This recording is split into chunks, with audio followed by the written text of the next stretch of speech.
El grupo número 1 del tercero de informática presenta el mantenimiento y ensamble de una PC. Presentamos nuestro grupo de trabajo, quien se encargará de explicar cada uno de los pasos de este procedimiento, así como de su teoría. Como consideraciones previas tenemos el uso de herramientas como destornilladores y brochas. Además, prevenir la electricidad estática de nuestro cuerpo frotando el case para así evitar daños en los componentes.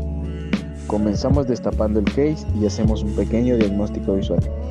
Para desmontar la carcasa comenzamos por retirar los tornillos que aseguran el panel lateral. Encontramos polvo acumulado que obstruye ventiladores para enfriar componentes, cables desordenados que dificultan el flujo de aire. Antes de proceder con el mantenimiento y manipulación, desconectamos todos los cables de la PC. Desconectar estos cables evita daños y facilita el manejo de los componentes. Para mejorar manipulación, retiramos la RAM abriendo los switches y el procesador sacando previamente el disipador, girando y jalando sus pequeños seguros. Los cables que desconectamos son el pin de 20 pines que conecta la placa base a la fuente de alimentación, el pin de 4 pines que suministra la energía al procesador, el fan del procesador que conecta su ventilador, Molex SATA y cable de datos SATA que proporcionan energía a los discos duros y otros dispositivos, así mismo como su conexión de datos, y el panel frontal, que incluye los botones de encendido y LEDs de la parte posterior del case. Retiramos los componentes que no estén directamente expuestos en la placa base, es decir, la fuente de poder, desatornillando en la parte trasera, el disco duro y la disquera, en los laterales del case. Y una vez retirados los tornillos, desplazarlos hacia atrás para sacarlos suavemente. Sacamos el disipador externo de la parte trasera, la extensión de puerto en la parte frontal del case y finalmente la placa base, desatornillando cada esquina para finalmente tener todos los componentes retirados. Que hemos retirado todos los componentes, realizamos un inventario. Anotamos el nombre, código, serie, modelo y marca de cada componente. Ahora procederemos con la limpieza.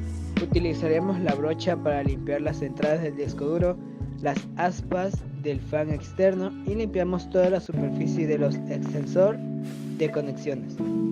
Procedemos a limpiar la placa base y retirar la pasta térmica del procesador y del disipador de calor. Comenzaremos con el ensamblaje de la placa base. Primero, alineamos la placa base con los agujeros de la carcasa y aseguramos los tornillos en cada una de sus esquinas. La placa base es el componente principal donde se conectan todos los otros componentes. Procederemos con el ensamblaje del procesador Intel. Lo ubicamos con mucho cuidado revisando si la dirección de los pines es la correcta. Una vez insertados, bajamos la cubierta de protección y enganchamos. Es el cerebro de la computadora. Ejecuta las instrucciones del sistema operativo y de las aplicaciones. Luego aplicamos la pasta térmica. Añadimos una pequeña cantidad en el centro del procesador. La pasta térmica se coloca entre el procesador y el disipador para mejorar la transferencia de calor. Para el disipador lo posicionamos de manera que encaje las pequeñas patas en las ranuras y aseguramos apretándolo los seguros hacia abajo. También ensamblaremos la RAM. Para el ensamblaje de la memoria RAM insertamos las memorias en las ranuras correspondientes haciendo presión hasta escuchar un clic y automáticamente los seguros asegurarán con clics.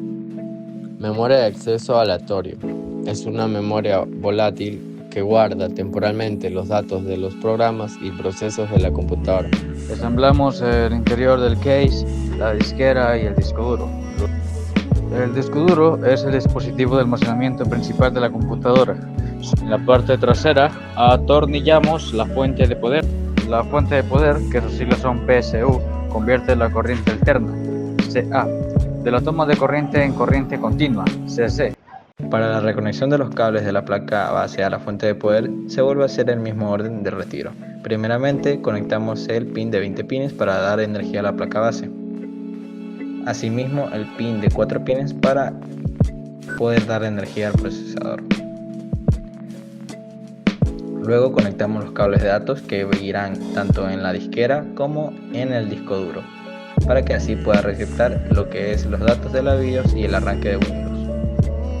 Asimismo, conectamos con el cable SATA tanto la disquera como el disco duro para proporcionar su energía. Contamos con un extensor de conexiones en la parte frontal del case. Esta se podrá conectar en la parte de USBs en los pines de abajo de la placa base. También conectamos lo que es el fan externo y finalmente el panel frontal. Para la conexión del panel frontal tenemos a reset, power y los LEDs de prendido, apagado y disco duro. Para poder dar conexión a esto tenemos que fijarnos en la parte inferior de la placa base y leer las insignias o diferentes escritos que existen como guía para conectar el panel frontal. La indicación para poder conectar el panel frontal es que la guía que está escrita en cada uno de los pines mire hacia abajo y así sucesivamente hasta culminar con todos los pines. Finalmente, conectaremos el cable de poder a HDMI y encenderemos la computadora. Conectamos el cable de poder a la fuente y al regulador de voltaje y el cable HDMI al monitor. Como podemos observar, el sistema arranca y todo está funcionando de manera correcta.